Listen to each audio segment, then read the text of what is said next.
Good evening and welcome to this annual commemoration of Holocaust Memorial Day. My name is Alison Judge and I'm Vicar at Christ Church, Colliers Wood and St John the Divine, Merton, and I'm currently serving as the Mayor's Chaplain. It's my privilege to be taking part in this important event and I will be your compere for the evening. This evening we come together to commemorate the 77th anniversary of the liberation of the concentration camp at Auschwitz-Birkenau. We remember two subsequent atrocities, and in particular the 27th anniversary of the genocide in Bosnia. These events scar our humanity, those murdered in the death camps under the Nazi regime, those who have died in later attempts at ethnic cleansing. Their stories are heartbreaking and horrific to hear, but hear them and remember them we must, to honour the past and to work together for a better future. This evening, members of Merton Council, leaders of our public services, faith organisations and other community groups from throughout the borough will read for us memories and reflections on the Holocaust. We shall also hear music recorded by the Wimbledon Synagogue Choir, and finally words from David Worth from Generation to Generation UK, who will share with us memories from his parents who were Holocaust survivors. It is with regret that we meet again this year remotely due to the COVID-19 pandemic, although of course we are thankful that we have this facility to enable us to come together. So a warm welcome to all who are joining us on the Zoom link and to those watching on the YouTube live stream. If you are one of our speakers this evening, please remain on mute and unmute yourself as I introduce you. I would like now to hand over to the Mayor of Merton, Councillor Michael Brunt, who would like to add his words of welcome. Thank you, Alison. I'm honoured to represent the people of Merton at the 2022 Holocaust Memorial Day Civic event, albeit online. We are here to remember the millions of people who were murdered and whose lives have been changed beyond recognition by the Holocaust, persecution and genocide. 2022 commemorates the 77th anniversary of the liberation of Auschwitz-Birkenau and the 27th anniversary of the genocide in Bosnia. In 2016, I visited Auschwitz and saw for myself the location of so many horrific events. The scale of the genocide was unimaginable. Children, women, and men were dehumanized and killed in a way that shames humanity. At the time I visited, it was winter, but there was no life. There were no birds, no movement. It was a dead place. Planning for tonight, I'm also reminded of a colleague I used to work with called Theogene when I worked in South Africa. Theogene was born in Rwanda, and after getting to know him, he felt he was comfortable enough to share the experience of his childhood. He was at boarding school and at the time of the genocide, and was one of the few who survived when he saw most of his friends massacred.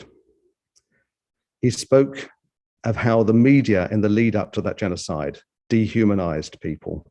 The language was one of hate, and it built and built to the point where the genocide happened. He doesn't know where all his family are. He wasn't at home when he was rescued, and so his family, those that survived, were then located in different parts of the world. He ended up in South Africa, where he worked in healthcare after graduating. This year, the theme for Holocaust Memorial Day is One Day, and we will reflect on past and indeed present crimes against humanity and live in the hope that one day we may live in a world where everyone peacefully coexists and there will be no genocide. Being in the midst of a pandemic, we are living in uncertain times, and we live in the hope that one day soon we can return to some semblance of normality. However, across the world, millions of people facing the despair and uncertainty caused by hate, bigotry, and violence live in the hope that one day in the future, life will be near normal again. In recent years, Britain has seen a rise in hate crime. Now more than ever, it is important that communities come together and stand together, united against the bigotry that leads to hate crimes. In Merton, we are lucky to have a diverse population with residents originating from many parts of the world, living harmoniously together and respecting their different backgrounds. Tonight is an opportunity to reflect on the past and look to the future. Due to the pandemic, we have had to move our commemoration online again, but this will not diminish the importance of the event. The event is being live streamed on YouTube. I would like to thank those who have organized this event and all the participants in anticipation of what they will say to mark this anniversary. Thank you, Mr. Bear. Rabbi Adrian Schell of Wimbledon Synagogue will now open the event in prayer.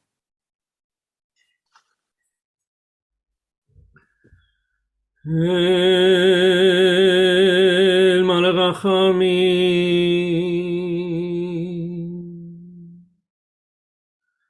Shochen Ba'meromim Hamtze Menucha Nechona Tachat Kanfei HaShechina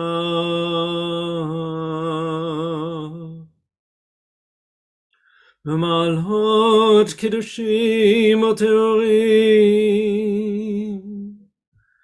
Kezoha Harakia Mashirim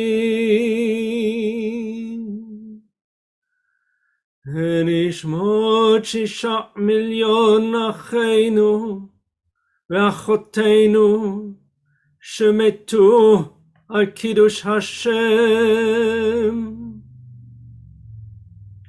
yanuchu v'shalva u'v'shalom shelo yadu b'chayehem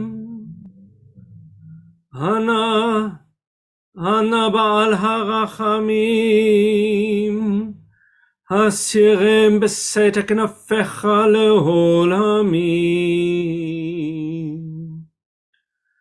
Utzro betzro chaim Enishmatam Adonai hu nachalatam Yanuchu v'shalom al mishkavam Venomar Amen.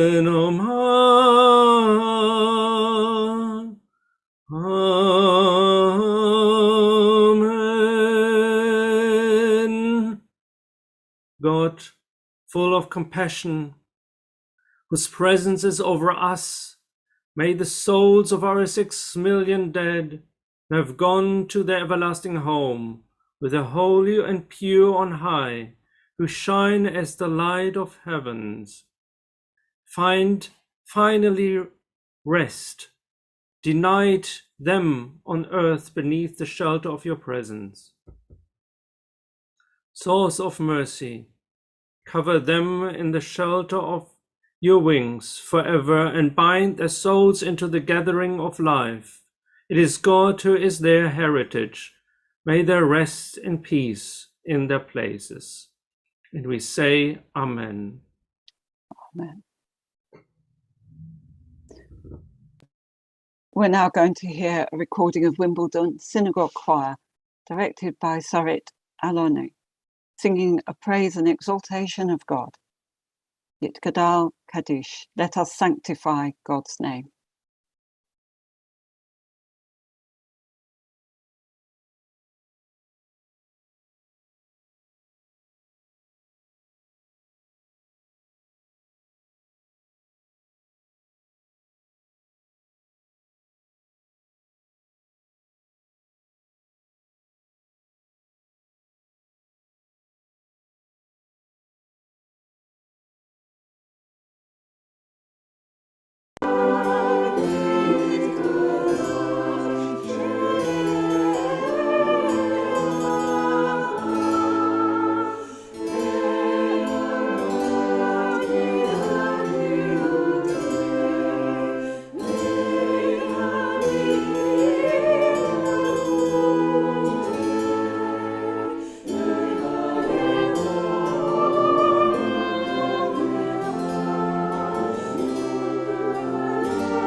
Our first reading is read by the Mayor of Merton, Councillor Mike Broadfront.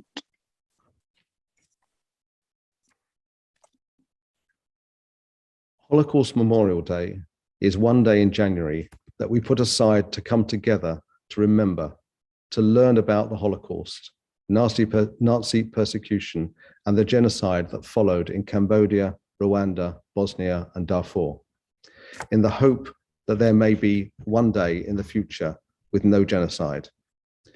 We learn more about the past, we empathize with others today, and we take action for a better future.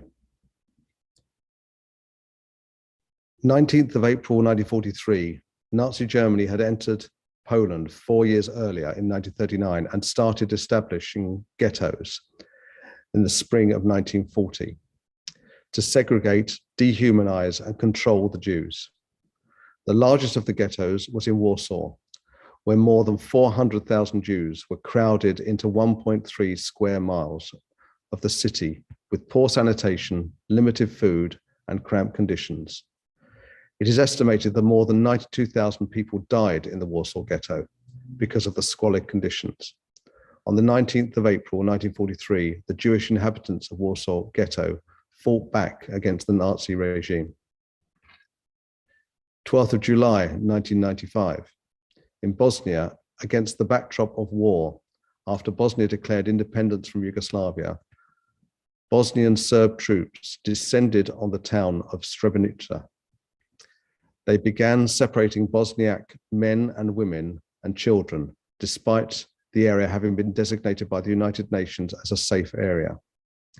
Over the next couple of days, more than 8,000 Bosniak men and boys were murdered in and around Srebrenica. 12th July 1995 was the last day that many women saw their husbands, fathers, sons, and brothers. 17th of April 1975. On this day, the Khmer Rouge entered the Cambodian capital of Mardi Seng. Noted on the same bright, warm, glorious, and victorious day, a new era began.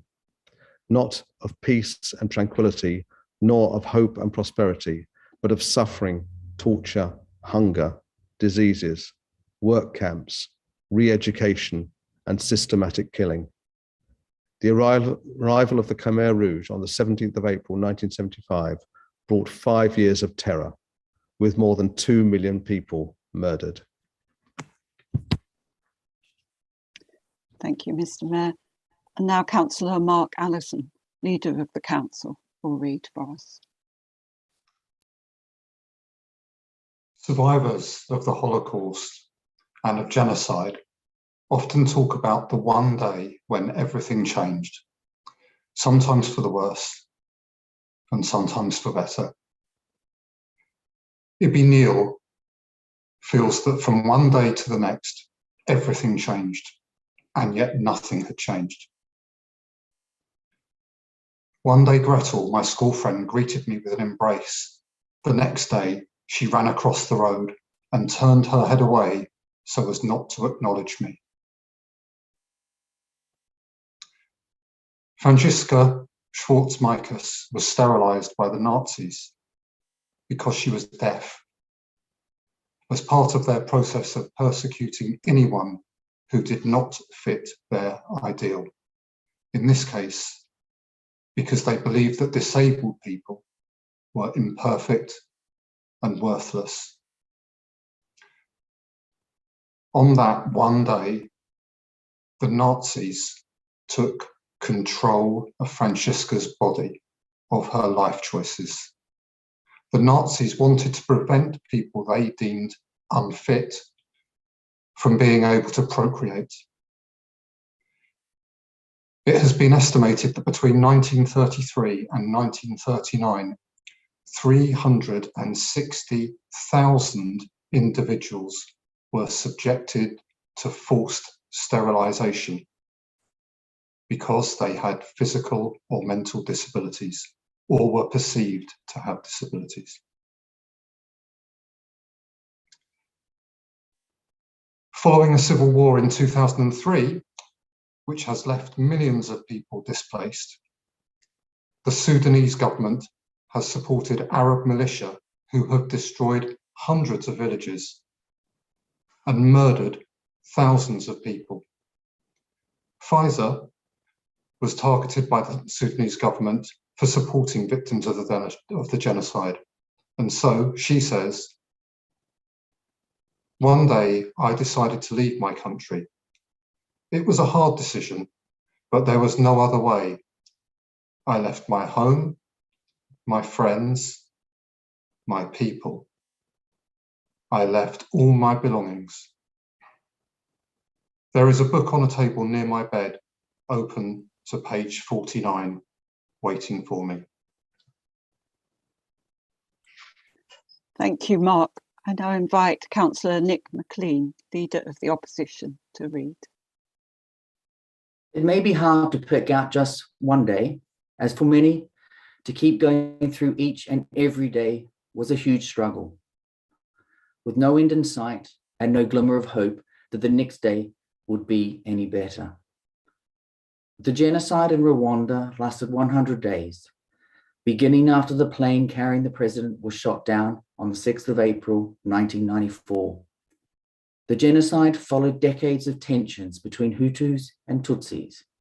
Bitha Iwazaka recalls how, having watched fellow Tutsis around her being murdered, and on many occasions thinking she was going to be murdered, every one of those 100 days was dangerous.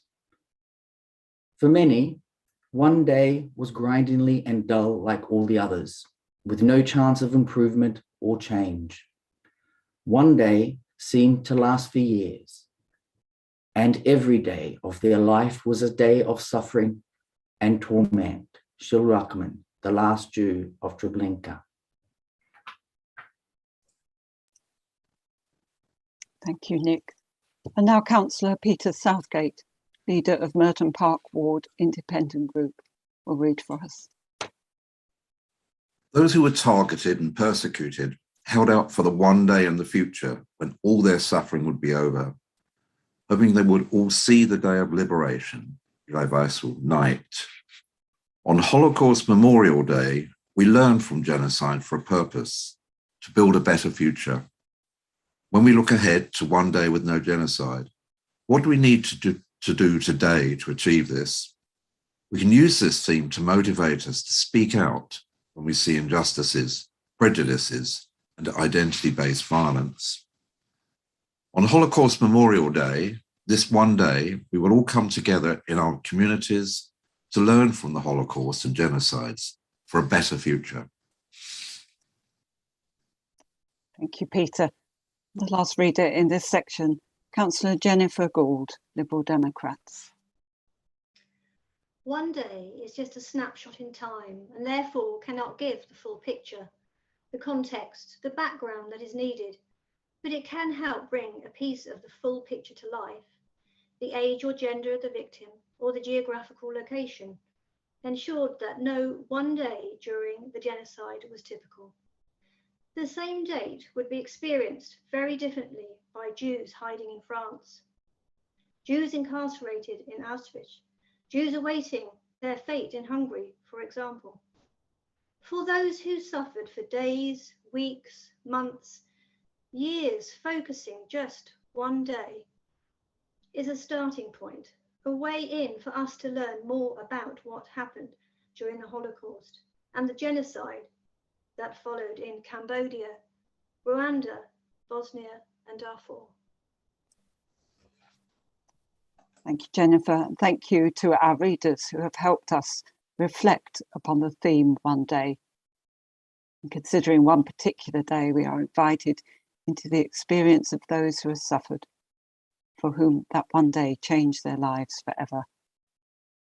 We are now going to hear from Wimbledon Synagogue Choir again, singing a prayer to protect Israel. Avinu Shebashmaim, our Father in heaven.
Our next reader is Hannah Doody, Chief Executive of Merton Council.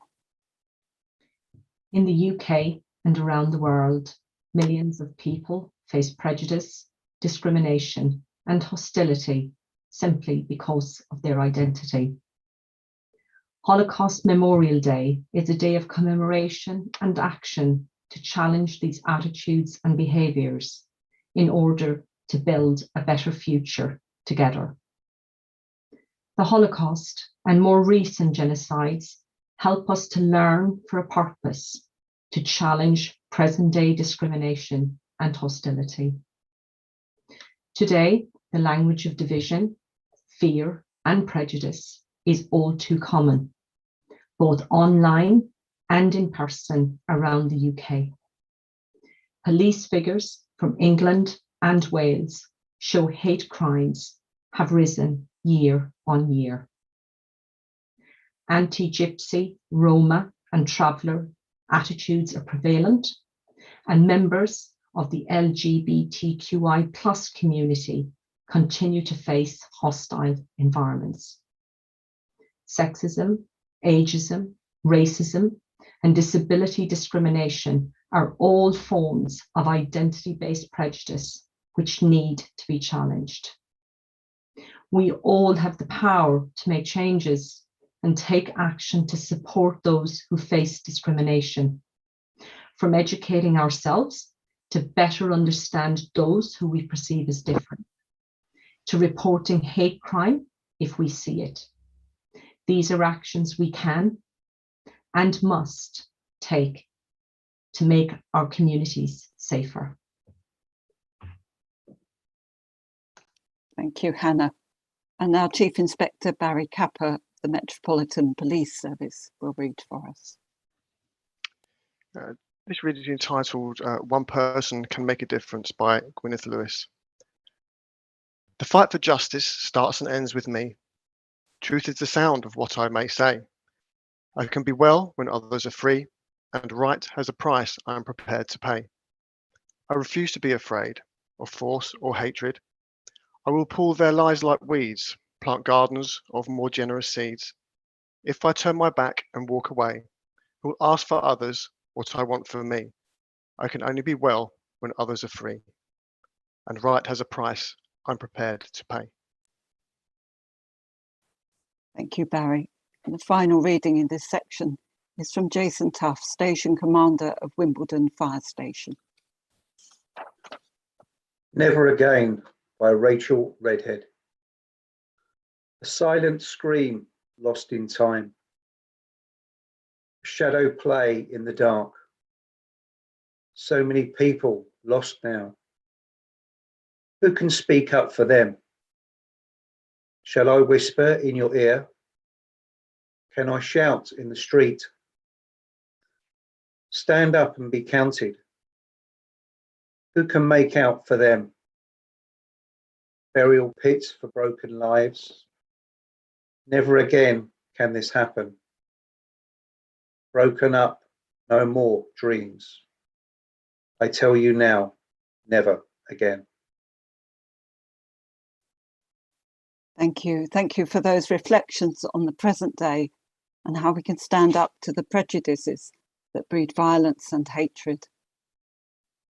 So now another piece from Wimbledon Synagogue Choir, a Jewish supplication, Avinu Malkeinu, our Father, our King.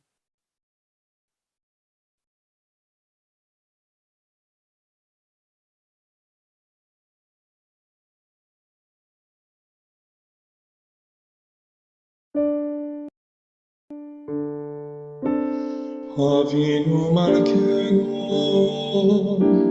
חטאנו לפניך.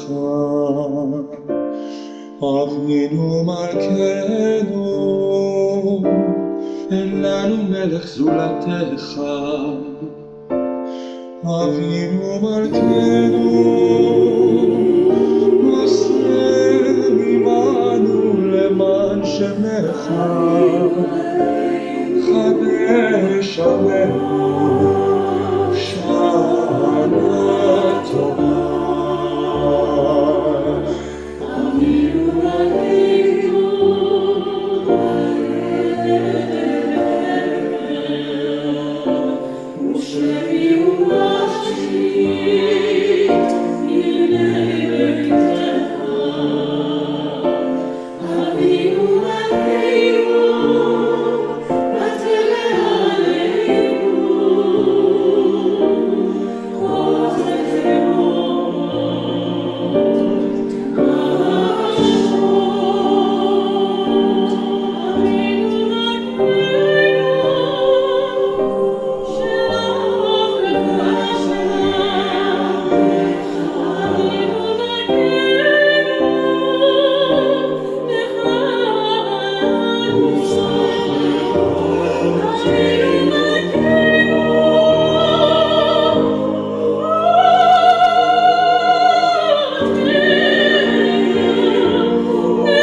Our next readers lead us through our world's dreadful history of violence, reflecting on the Holocaust and bringing us to the present day.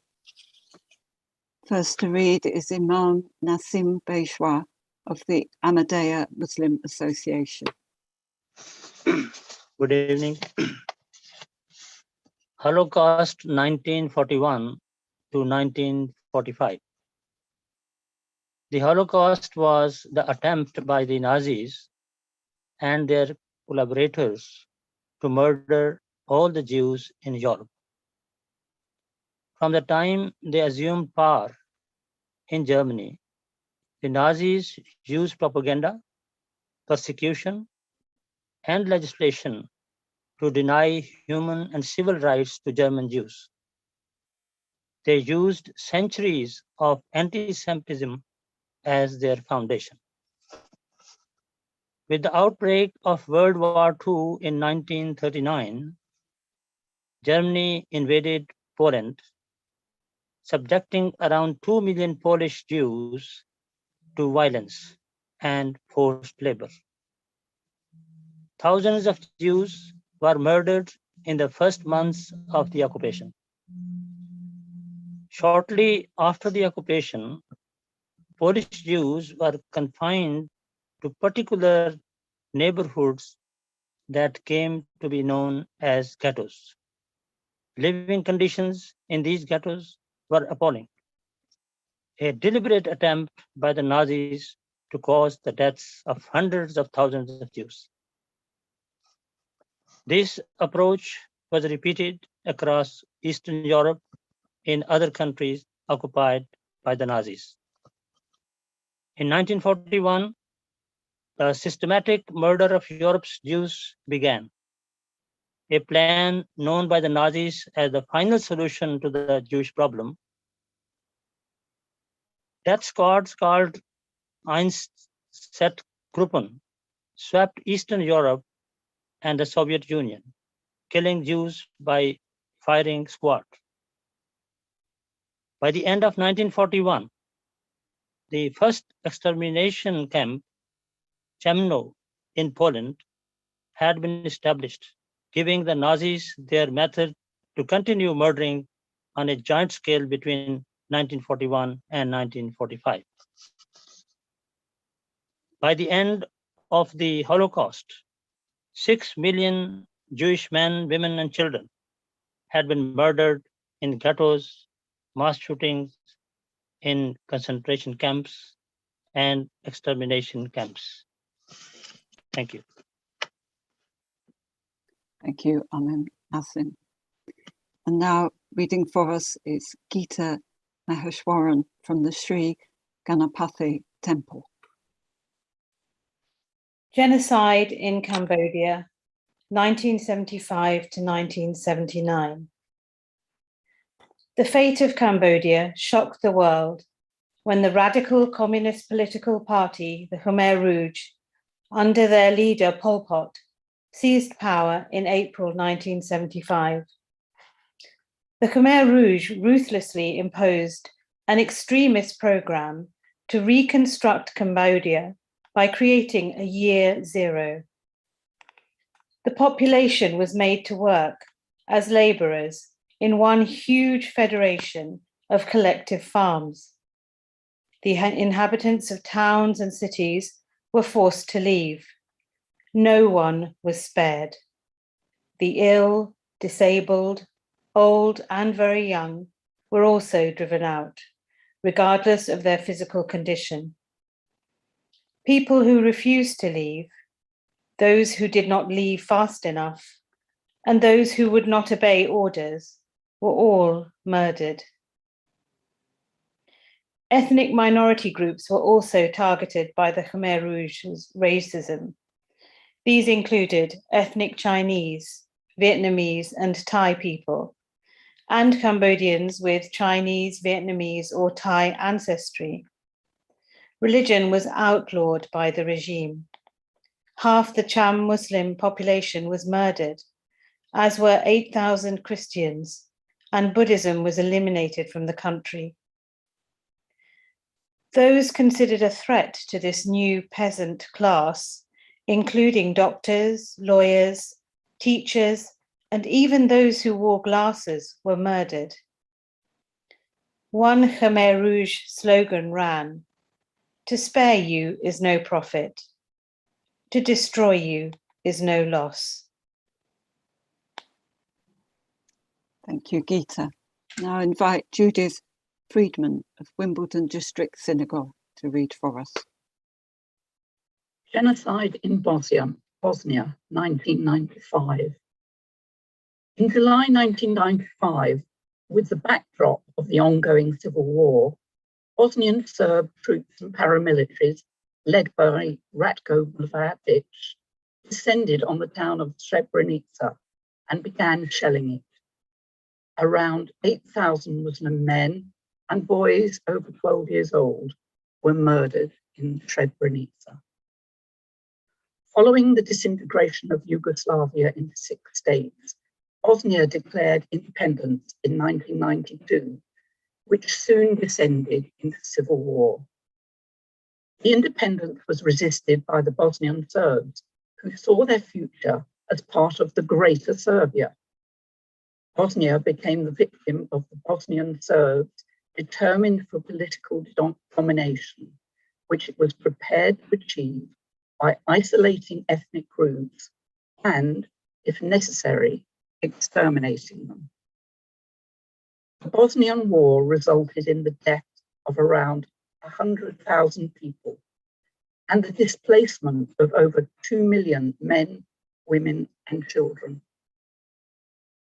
Where did the displaced go when genocide ends? How can individuals and nations assist those refugees who have survived genocide but have no place to return? In Bosnia, thousands of Muslim refugees found sanctuary in Europe, while others returned home. However, there remain villages in Bosnia that are impossible for Muslims to return to, even now. Thank you, Judith. Our next reader is Farooq Ahmed from the Wimbledon Mosque. Rwanda, 1994. In 100 days in 1994, approximately 1 million Tutsi and moderate Hutus were murdered in the genocide in Rwanda. The genocide took place following decades of tensions between Hutus and Tutsis, and a recent history of persecution and discrimination against Tutsis. On 6 April 1994, the plane carrying Rwanda's president was shot down. Extremist Hutu leaders accused Tutsis of killing the president, and Hutu civilians were told by radio and word of mouth that it was their duty to wipe out the Tutsis. Despite its colossal scale, this genocide was carried out almost entirely by hand, usually using machetes and clubs. The men who had been trained to massacre were members of civilian death squads, the Interahamwe. The state provided support and organization. Politicians, officials, intellectuals, and professional soldiers incited the killers to do their work. Local officials assisted in rounding up victims and making suitable places available for slaughter. Tutsi men, women, children, and babies were killed in their thousands in schools and churches. Frequently, the killers were people they knew, neighbors, workmates, former friends, sometimes even relatives through marriage. Thank you, Farooq. And now Ali Wallace of Wimbledon Quakers. Darfur, 2003 to the present day. Darfur is a region in the west of Sudan, bordering Chad, in northeast Africa. Before the conflict, Darfur had an ethnically mixed population of around 6 million Black Africans and Arabs. In 2003, a civil war began in the region between the sedentary population of Black African farmers and the lighter-skinned nomadic Arab population. The Sudanese government has supported Arab militia, the Janjaweed, who have destroyed hundreds of villages and murdered thousands of people. These atrocities have been condemned as genocide by the International Criminal Court and several governments around the world. The war has led to the deaths of between 200,000 and 400,000 civilians, although estimates vary greatly, and this figure could be much higher. International peacekeepers, aid agencies, and the media have struggled to keep accurate records or find accurate information. Up to 2.6 million people are still displaced in Darfur. They have been forced to flee their homes to makeshift refugee camps in Darfur or Chad, run by international aid agencies. Thank you, Ali. And drawing this section to a close, Sandra Sinclair, the Black, Asian and minority ethnic voice. Sexism, ageism, racism and disability discrimination are all forms of identity-based prejudice which need to be challenged. We all have the power to make changes and take action to support those who face discrimination, from educating ourselves to better understand those who we perceive as different, to reporting hate crime if we see it. There are actions we can and must take to make our communities safer. Identity-based persecution takes place on a daily basis in all corners of the world. Discriminatory legislation, social attitudes, vilifying minorities, and mass internment of specific groups are all too common. Thank you, Sandra. We're now going to listen again to the Wimbledon Synagogue Choir as they sing Adonai Roy, the Lord is my shepherd, Psalm 23.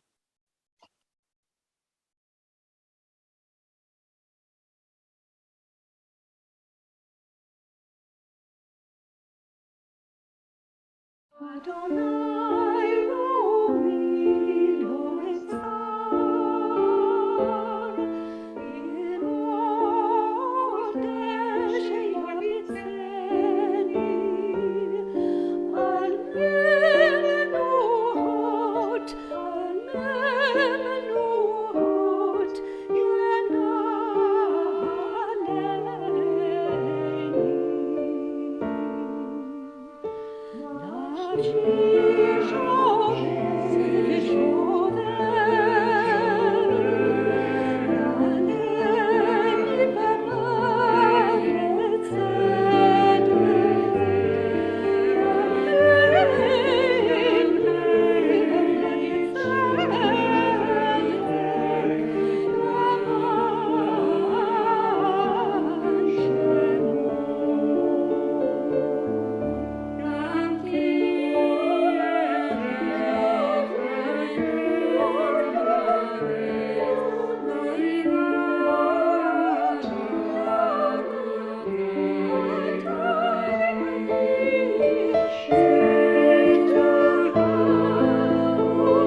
In our next three readings, we consider our own actions and perhaps look to the future.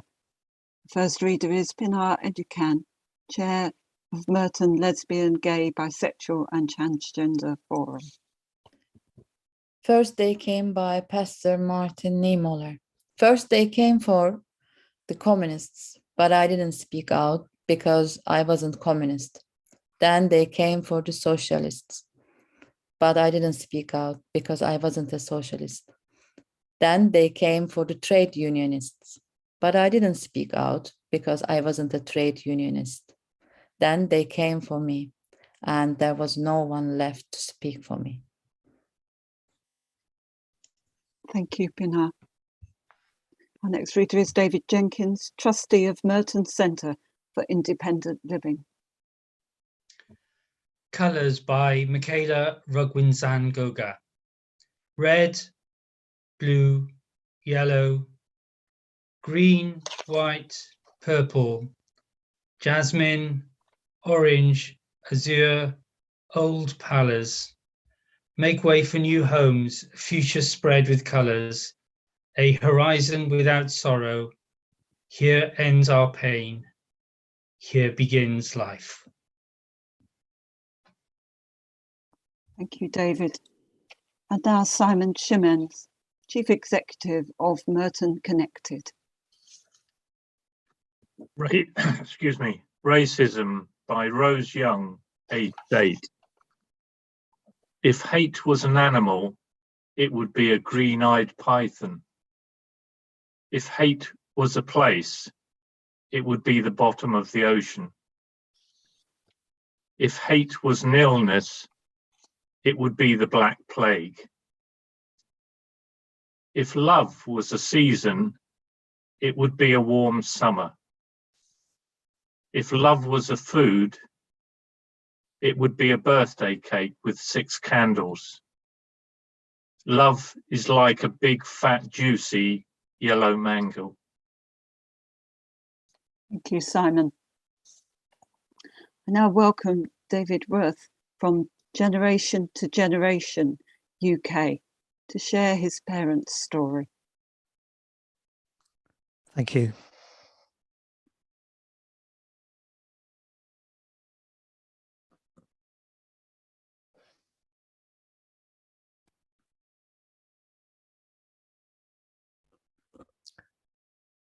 Just be with you in just a moment.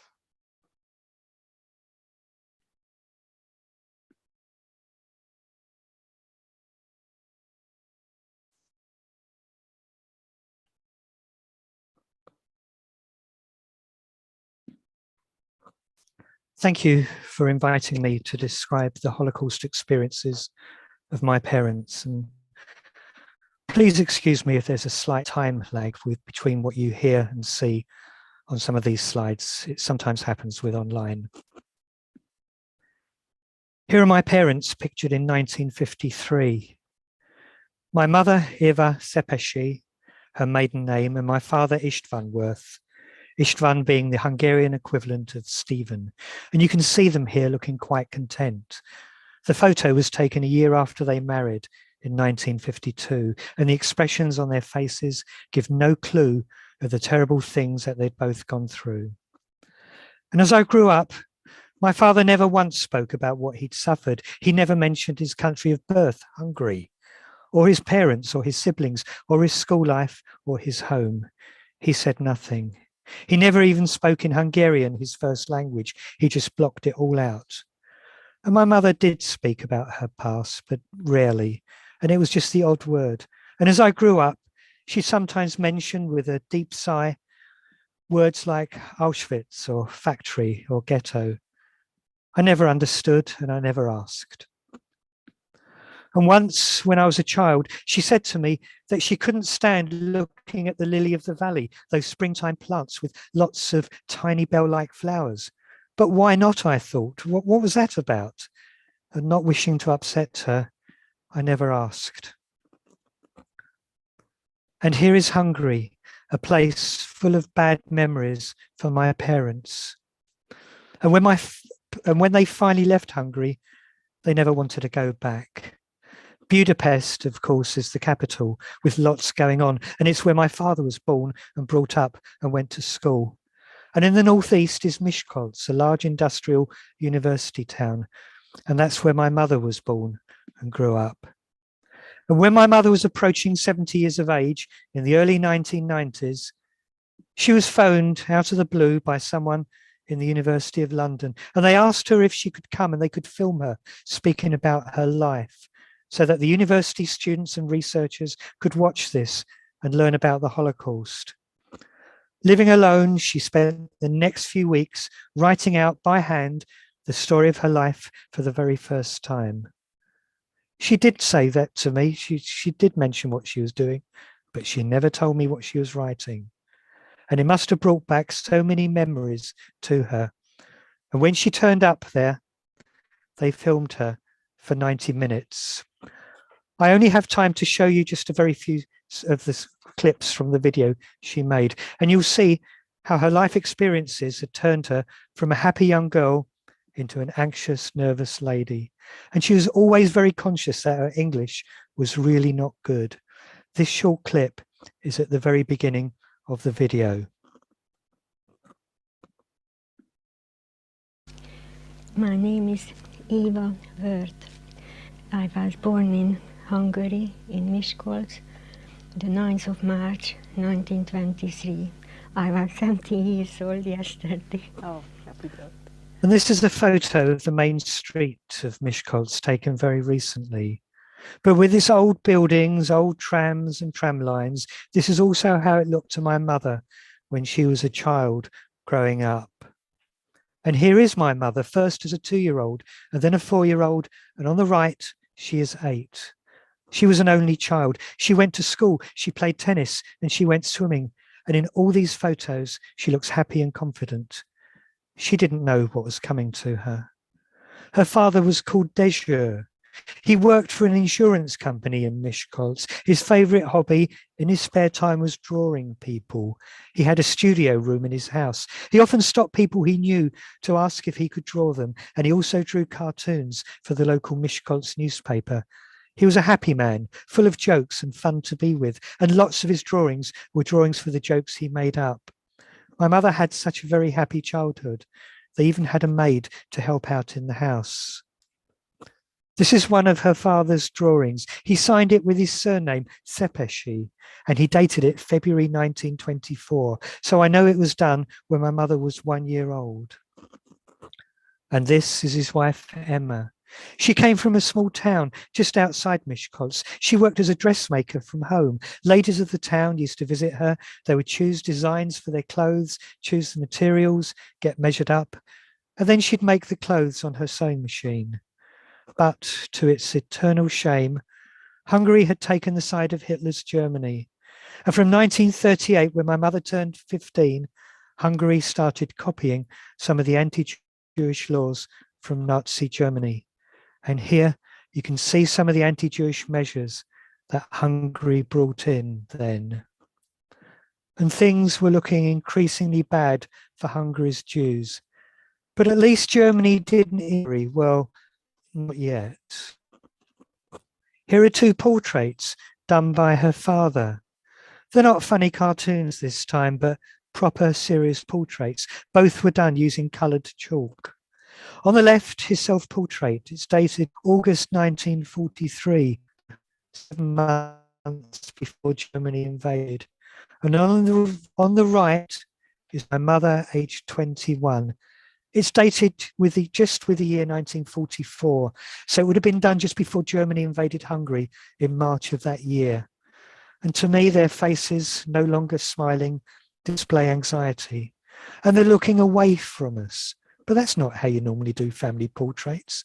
For a self-portrait, don't you look at yourself straight on in a mirror? And don't you tell your child to look straight at you and smile? I think these portraits demonstrate the fear of what might now happen to them. And they were right to fear, because although the Germans were now clearly losing the war, they still decided to invade Hungary in March 44. And the German army met no resistance. The invasion of Hungary was all over very quickly. And immediately after the invasion, they brought in even harsher measures against the Jews. And many, many Hungarians even helped them carry these out.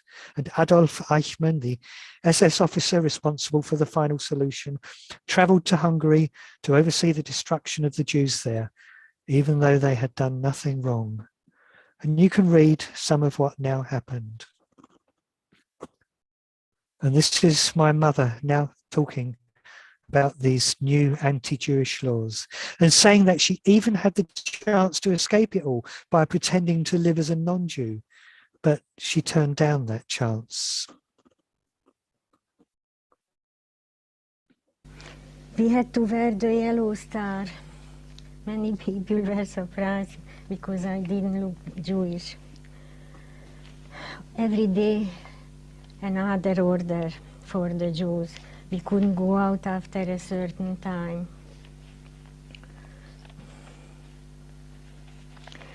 I was offered that they will hide me in the surrounding mountain. We had a young friend who was who edited a book about ethnography, and he wanted that my father should illustrate that book. Anyway, he offered that he takes me to his sister's house in the surrounding little village, and I would work there, would be there like a maid in the house. I didn't want to leave my parents.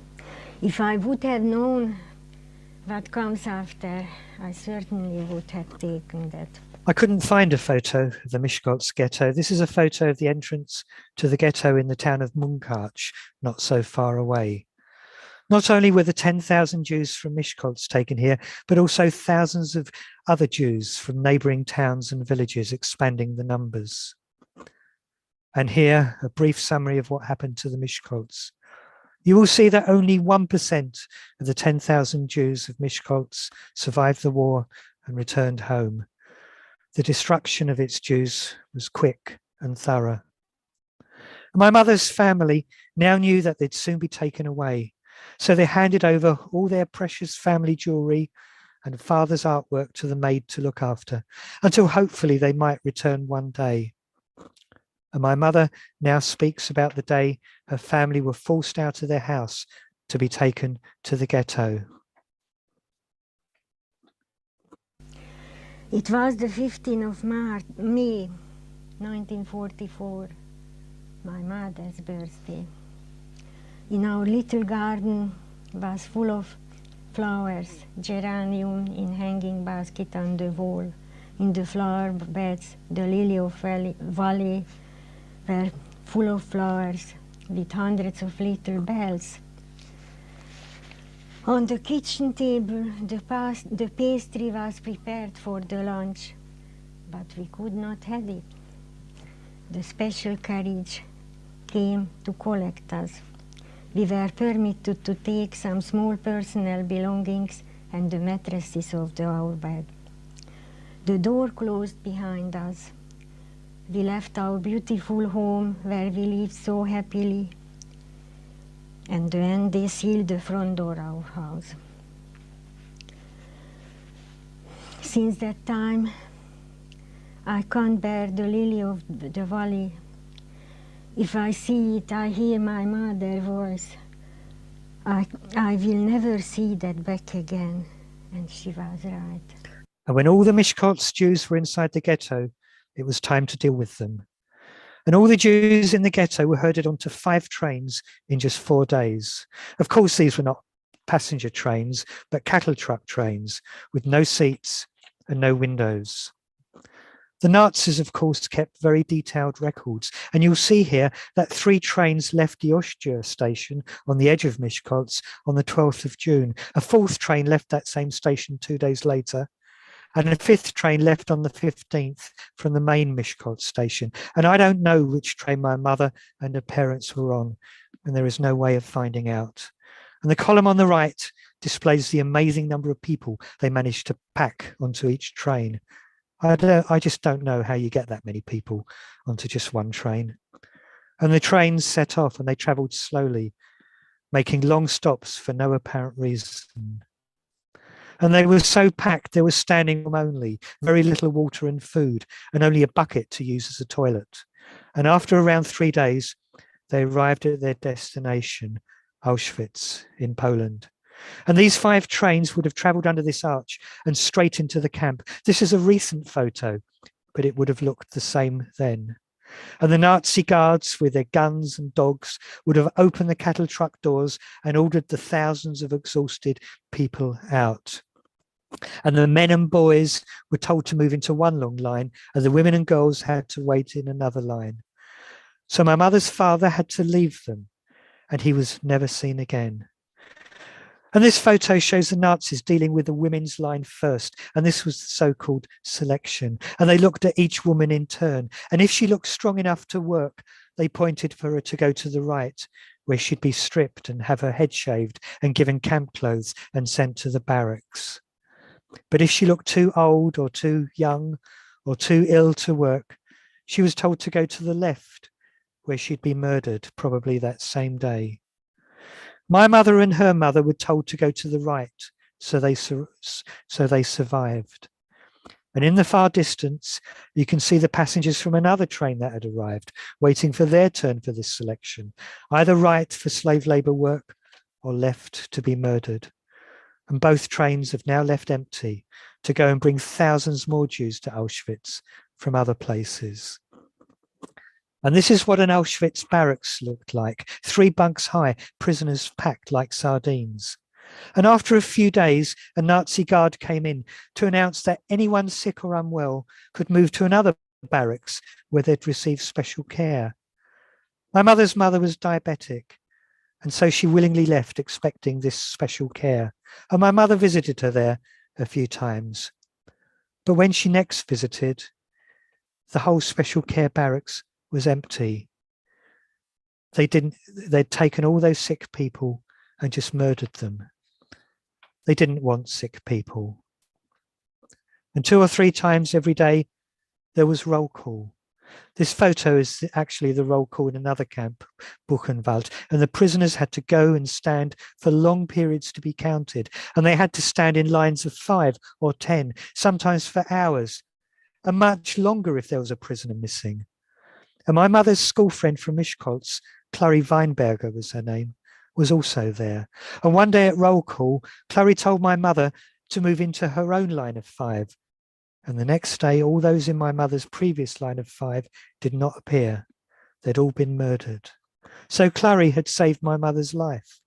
And my mother spent some weeks in so-called quarantine, a very frightening time when the new Hungarian arrivals did not understand the rules and instructions given to them in German, and they could easily be punished for breaking them. And then my mother and some other Hungarian women were ordered into another cattle truck train for a journey to somewhere else, again packed together like sardines, again a slow train taking several days, often stopping for hours for no apparent reason. And they were transported to a very small town right in the middle of Germany called Hessisch-Lichtenau. And they were to work there as slave labour in a weapons factory. There are no photos of the women working in that factory, but this is what it looked like straight after the war. Very small windows, very old and dingy. And in her video, my mother did not describe life in that factory. Maybe it was just too painful for her. But another Hungarian survivor of this factory, by the name of Blanka Pudler, did describe it. And after the war, these are Blanka Pudler's words as she was looking back at a time in that factory. We had to make grenades, mines and bombs for Hitler's armed forces there. We had to walk several kilometers to work each day. Terribly thin, our hair shaved short, clothes just rags. Nazi women forced us down the street to the factory. We weren't allowed to walk on the pavement because we were slave workers. Every day the agony, the cold, the hunger, and mistreatment by the security guards. They called us canaries because our skin, our eyes, all turned yellow because of the chemicals we worked with, like sulfur. 10 hours of work every day, 7 days a week. But compared to Auschwitz, it was heaven on earth, because you had the hope that you could somehow survive through work. My mother was there for 7 months. I don't know how she survived that long. Most didn't. And after the war, the factory building was torn down. And today there is a primary school on the site. And this is that primary school. There is no sign left of the weapons factory. Today, only a small memorial plaque marks where the factory once was. And this is that plaque. And that's all there is to mark the deaths and suffering of so many. I wonder how many people in the town today even know it's there. But now, once every year, the children of that primary school, so many years later, remember that terrible factory and its slave workers by holding hands in a circle around their school, wearing blue wristbands, and inviting the families of those former slave prisoners to attend as special guests. My mother was in that factory until March 1945, making bombs for the Nazis. And one can just imagine how that must have felt, making weapons for the Nazis to use against your own side. But with the end of the war now in sight and the American army coming closer and closer, the Nazis decided to force the surviving workers to march together away from the factory. The Nazis didn't want the Americans to see what had been happening in that factory, which is hardly surprising. So they marched their slave laborers through the countryside for day after day. And if anyone collapsed to the ground, they were left to die, or they'd be shot. And if anyone tried to run away, if they still had the strength, they were shot. Which is why after the war, they called these forced marches death marches. But after some days, the Nazi guards just vanished, not wanting to be arrested as the Nazi guards of slave laborers. So my mother was free, and she knocked on the door of a farmhouse to ask for some food and water, but the door was slammed shut in her face. She tried another farmhouse. The farmer's wife let her in, but out from a back room came one of the Nazi guards that she'd recognized. And he walked up to her and held a gun to her head, saying, "Now I will shoot you." But he didn't. He lowered his gun and went back to the room, and my mother walked out. She had no clothes except what she was wearing, no passport, no ID, and no money. The war in Europe was now over. Germany was defeated, and my mother was free. But she and some 8 million other people were far away from their homes, or they had no home to go back to anymore. So the Allies, Britain, France, Russia, and USA, created displaced persons camps, DP camps, where these homeless survivors will be fed and looked after and helped to get home, or helped to start new lives in America or somewhere else. And on this map, you can see just how many DP camps were created. But many of the DP camps were far from perfect. There was a lack of trained staff. There was overcrowding. There were shortages in food and medical supplies. And of course, there were so many psychologically affected survivors. And my mother went from one DP camp to another on a one-train journey after another. In her video, she tells the story of what happened on one of these trains, and she called it the story of the boots. She was sitting with a fellow survivor in an otherwise empty train carriage, waiting and waiting forever for this train to finally leave the station. And in walked 2 Russian soldiers in full uniform. They stopped at the 2 young survivors, exchanged some words in Russian, and started to remove some of their clothing. The 2 survivors were terrified. And then the soldiers removed their boots. And just at that moment, the train suddenly jolted into movement, and the 2 soldiers instantly fled and ran off the train, leaving their boots behind. And when she finally arrived back home in Miskolc, months later in 1946, these were my mother's thoughts when she arrived home, the only member of her family still alive. Hitler lost the war, but they reached the goal which they aimed at. And still they told in my country, More Jews came back than before. Then where is my family and the 6 million? I had a nervous breakdown. I didn't want to believe that I lost all my family. And this is what happened on the street in Miskolc very soon after. Eva Rosenberg, my friend, was 21 years old when she died in Auschwitz. After the war, I met her mother, who was quite young. I thought on the road, I thought I stop and we will have a few words. You know what has happened? She looked at me, her eyes were full of tears, and she passed further. She couldn't stop with me. I felt guilty. Why did I survive and why couldn't she? Her father was killed by the Hungarian Nazis. So my mother moved into the house of her cousin Oscar, who was still alive. Oscar had just married her friend and fellow Auschwitz survivor Clary Weinberger, who, you remember, had saved her life in Auschwitz when Clary had asked her to join her own line of 5. Cousin Oscar and Clary wanted to put the war behind them and start a new life together. But my mother now describes her thoughts back in her empty house, and also the terrible thing that happened to Clary. I found my beautiful home. In the bookcase, my father's writing, the notes, everything was there except my family. I lived there for a short time with Clary Weinberger, who took me to their line of 5, and whom I thank my life because of that. She married my cousin Oscar. They married only a few weeks, and one night came a robbery.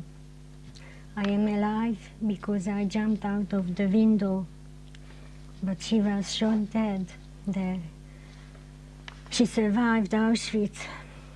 She rescued a few people, but she couldn't live further. There was now hardly anybody left alive in Miskolc that she knew. So she took the train to Budapest to try to start her life again, and she was still only 23, and she knew no one in Budapest. We'll come back to her story soon. And now my father's story, a much shorter one. And this is Budapest, the capital on the River Danube. And when people I know who have visited say it's a beautiful city, I just say nothing. There are very, very bad memories there for Jews. And my father and his family were all born, grew up and lived in Budapest. But he never spoke about Hungary or his family or the camps. And he wrote nothing and he made no video. He just blanked it all out after the war. He never even spoke in Hungarian. So until the day he died, I knew nothing.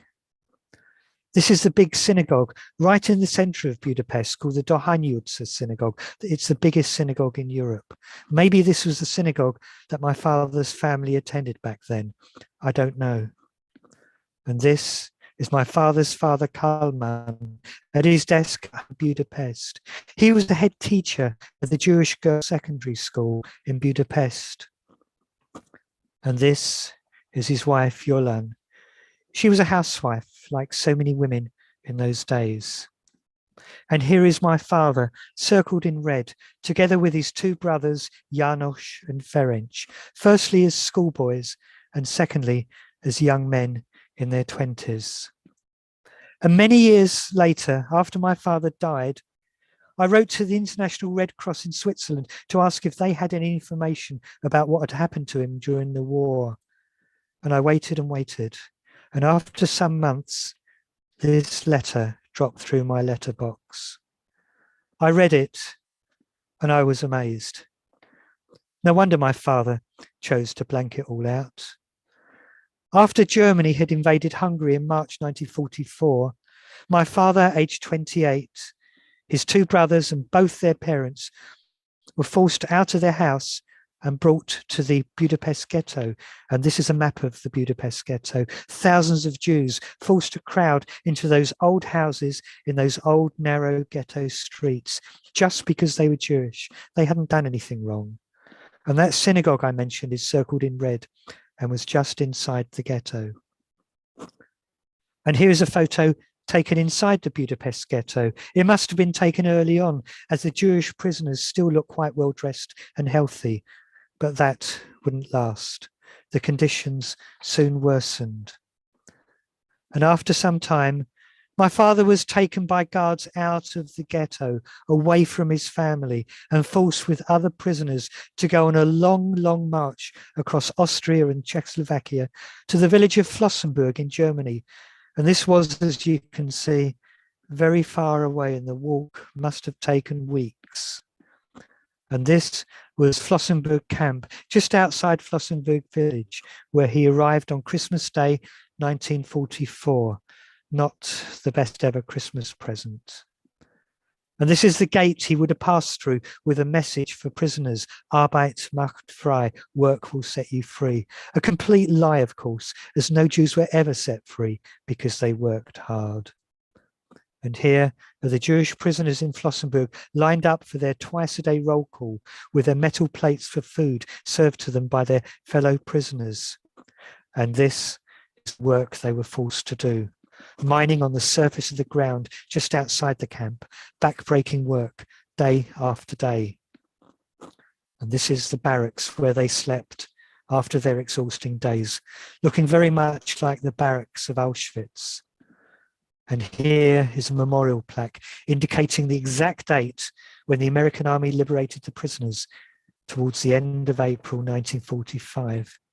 But my father was in Flossenburg for just 2 weeks, Christmas Day 44 to January 45. He wasn't there to see the American army come in, because back in January, he'd been taken to a much smaller satellite camp very close by called Hersbruck.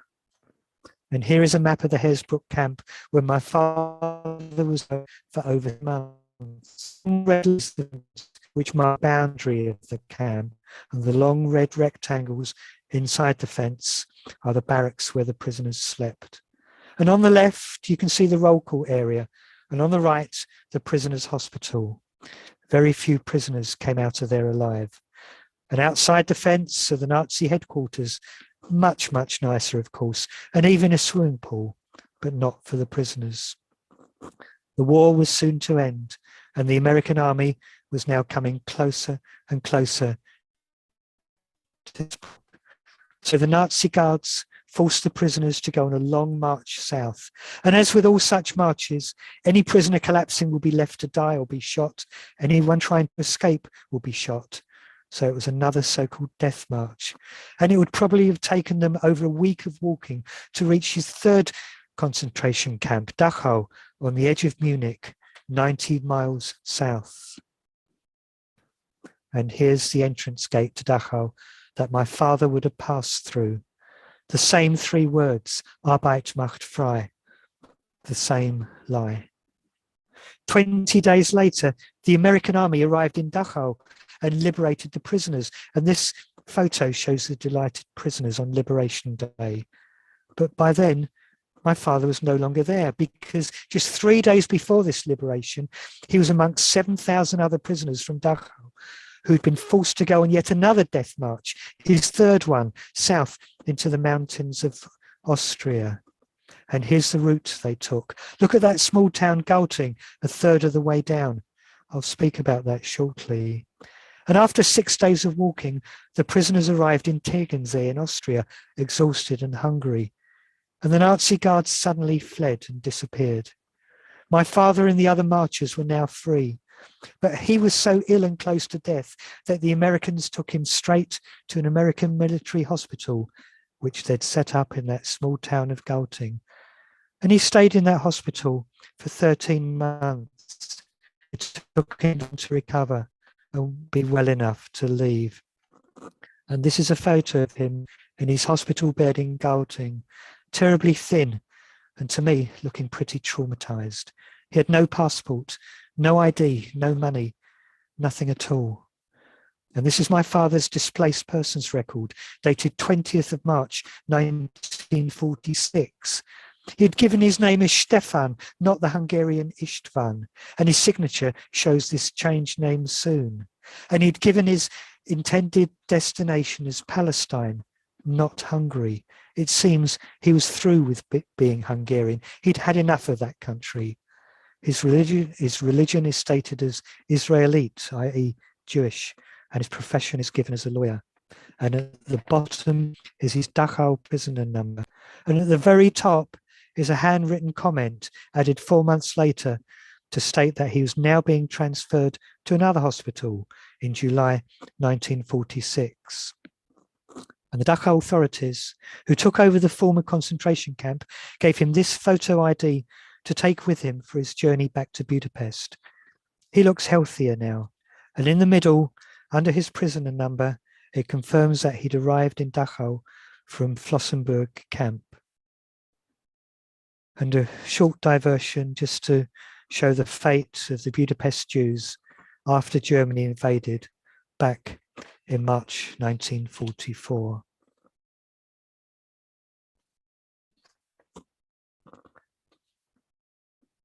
And this is the memorial in Budapest today by the banks of the Danube.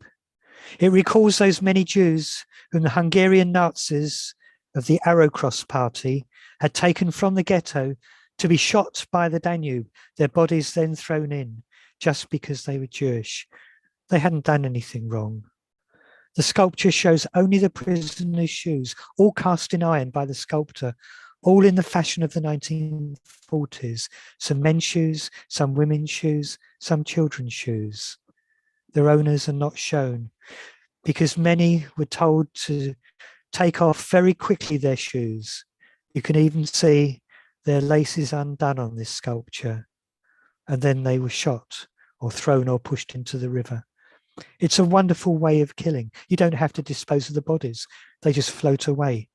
Workmen's boots, men's formal shoes, women's high-heeled shoes, girls' shoes, toddlers' shoes, they're all there. No class of person was exempt. People talk about the wonderful blue Danube. It's not wonderful to me. To me, it has tinges of red. And here's a plaque a few yards away. And to me, this plaque is just cheap in more ways than one. It doesn't state the obvious thing that so many of the victims were actually Jews, a word missing, killed just because they were Jews. And nowhere is the estimated figure of 20,000 victims of these riverside killings stated. And it states the people who did it were Arrow Cross militiamen, as if they were outsiders. But no, they were not outsiders. They were the former school friends, work friends, colleagues, neighbours of the murdered Jews, Hungarians all. And back to my mother. This is how she looked in 1947 after she travelled alone from Miskolc to Budapest to try to restart her life. She's 24 in this photo. She now trained as a teacher and worked in a school for pupils with special needs, and she really enjoyed her work with the children. My father did return to Budapest from the hospital in Germany after all, presumably to seek out his family, but he found only his mother alive. She was still in the ghetto when it was liberated. His father and one of his brothers were missing, presumed dead. And his second brother had left Hungary and had somehow ended up in Canada. Nobody knew exactly how or where. And my father started work as a lawyer. I don't know how my mother and father first met. This photo was taken a year after they married, the year when I was born. And now a year later in Budapest. And that's me as a 1-year-old. And despite everything that had happened, everything was now set up for a happy ever after ending for them. Good jobs, marriage, start of a family. But the happy ever after never did happen. 2 years after this photo was taken, soon after my mother had just given birth to my baby brother Laszlo, my father's mother, who had survived the ghetto, died suddenly from a stroke. And then something else happened. The Hungarian people rose up in a revolution. They hated their communist government. They wanted democracy and freedom. But some of these revolutionaries were now speaking openly against the surviving Jews still living amongst them. And my parents were very worried. Would they again be targeted just because they were Jews? So my father packed a bag, took me in his arms, went to a main station and took a train out west. He got out at the very last station and walked with me at night over the unguarded border into Austria.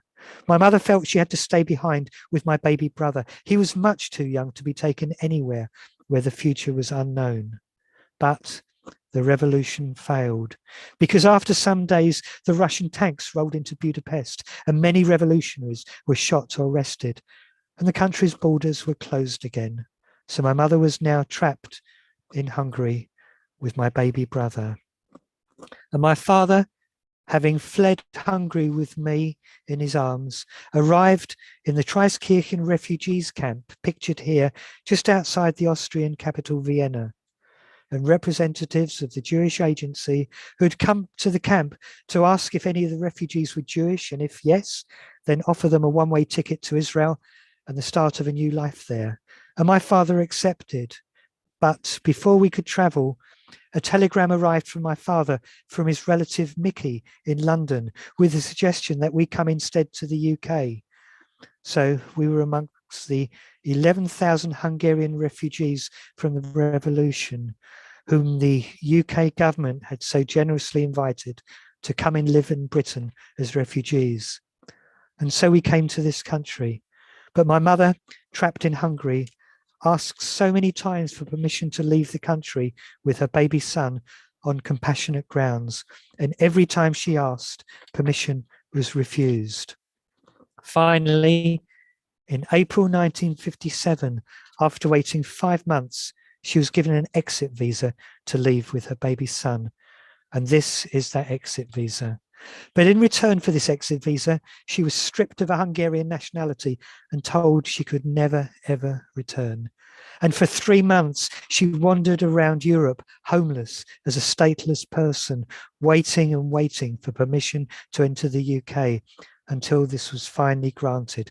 And she could then enter and rejoin my father and me in London. And on the top right of this exit visa, it seems that the UK consulate in Genoa, Italy, stamped this visa just above the postage stamps with the date 16th of July 1957. So this must be the date when permission was finally granted. Because on the bottom right, you can see when it was stamped upon arrival 2 days later at London Airport, now Heathrow. And so the family was reunited. But my father had no qualification in British law, so he couldn't work as a lawyer here. And my mother couldn't speak any English, so she couldn't work as a teacher here. And cousin Mickey had suddenly died soon after sending his telegram, and his wife Ilush died soon after. All my parents could do was to start a market stall, selling dress materials, and live off the earnings and accept help from charities. 9 years later, these are photos of my parents at a holiday camp in England. And there's also my 5-year-old sister, Linda, born in Britain, and myself, now age 13. And later, in the 1970s, when my mother was in her 50s, she did go back to Miskolc in Hungary, but she went for only one reason. She went to find her former maid, to ask back her family's jewellery and to ask back her father's artwork. But the maid said that the Nazis had knocked on her door during the war and asked if she had any valuables that had belonged to Jews. So she handed to them all the family jewellery. But she'd kept quiet about the artwork and had kept hold of this. And so my mother was now able to take this artwork back to England. And here you can see my father's folder that she brought back. It had hundreds of his cartoons inside. Her father's artwork was now the only thing she had in England from before the war in Hungary. And scroll on another 16 years. This is the last photo of my father, taken in the year he died, age 66. And during the whole of his life in England, I now believe that he suffered from post-traumatic stress disorder, PTSD, because of what he'd been through. And this probably fits in with the fact that he kept that part of his life hidden. And after he died, my mother lived for another 15 years until she died aged 74, 4 years after making that video. She'd lived to see 2 of her 3 children die before her. She was completely worn out from her life's experiences. She had finally collapsed and died in the arms of her friends in the Holocaust Survivors Centre in Hendon, North London, fitting as perhaps they were the only people who had understood. There were many happy ends to survivors' stories after 1945. New successful lives, maybe in UK or USA, Canada, Australia, Israel or elsewhere. And I'm very pleased for all of them. But their lives were not in this category. Neither of them had achieved the peace and content they deserved after their experiences. The shadows of the Holocaust reached far and deep, and that is their story. Thank you very much for listening. I'd like to thank those from the organisation Generation to Generation who gave me so much help and support in the preparation of this presentation. They do a wonderful and invaluable job. And thank you, everybody, for listening.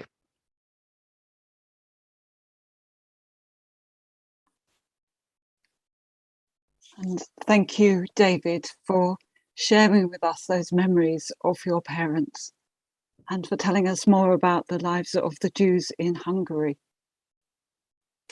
And I think we thank too, Generation to Generation, and you for carrying on this work of witness.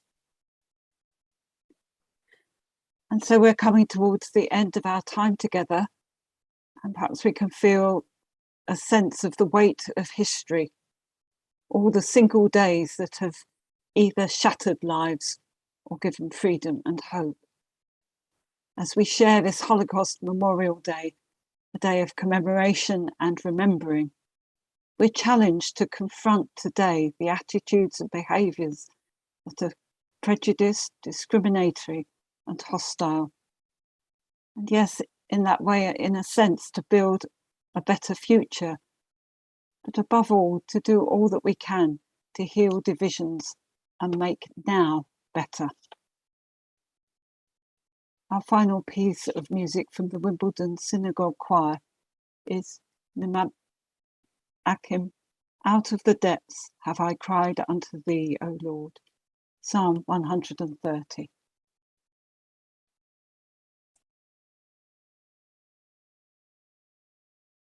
Ani,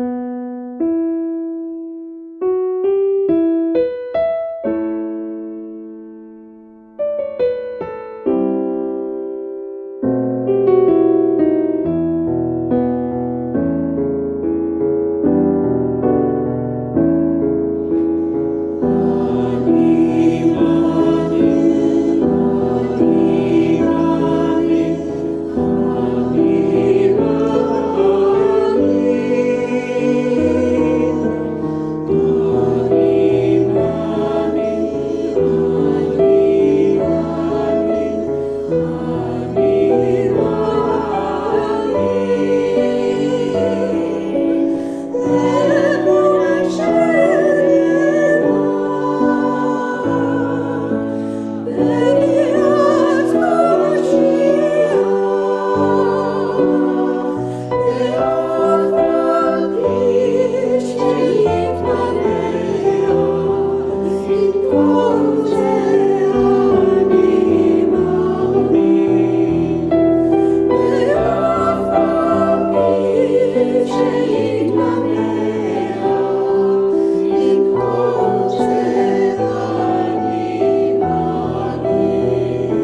We are going to conclude our evening in prayer, and I invite Rabbi Adrian Schell to lead us.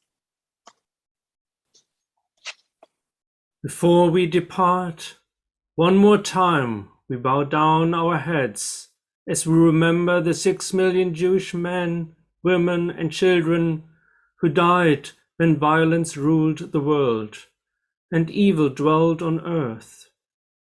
We remember those we knew and those whose very name is lost. We mourn for all that died with them, their goodness and their wisdom, which could have saved the world and healed so many wounds. We mourn for the genius and the wit that died, the learning and the laughter that were lost. The world has become a poorer place, and our hearts become cold as we think of the splendor that might have been. We stand in gratitude for their example of decency and goodness. They are like candles which shine out from the darkness of those years, and in their light we know what goodness is and evil. We salute those men and women who were not Jews, who had the courage to stand us outside the mob and suffered therefore too. They, too, are God's witnesses, a source of hope when we despair. May such times never come again, and may their sacrifice not be in vain. In our daily fight against cruelty and prejudice, against tyranny and persecution, their memory gives us strength and leads us on. And we pray, Eternal God, you hold all of our days in your hands. On this day, we have come before you to remember the victims of the Holocaust. May our minds be clear and attentive to the memory of the millions who have died, and our hearts be moved to bear witness to their lives. Each day, help us to remember and recognize the sanctity of each human life, that all people are made in your image. One day, we pray that genocide and hatred will be no more, and that love will triumph over evil. In our prayers and in our actions, help us to show this love in the world today. May we go in peace, holding the memory of others in our hearts, firm in the knowledge of the grace, hope, and love of God. Amen.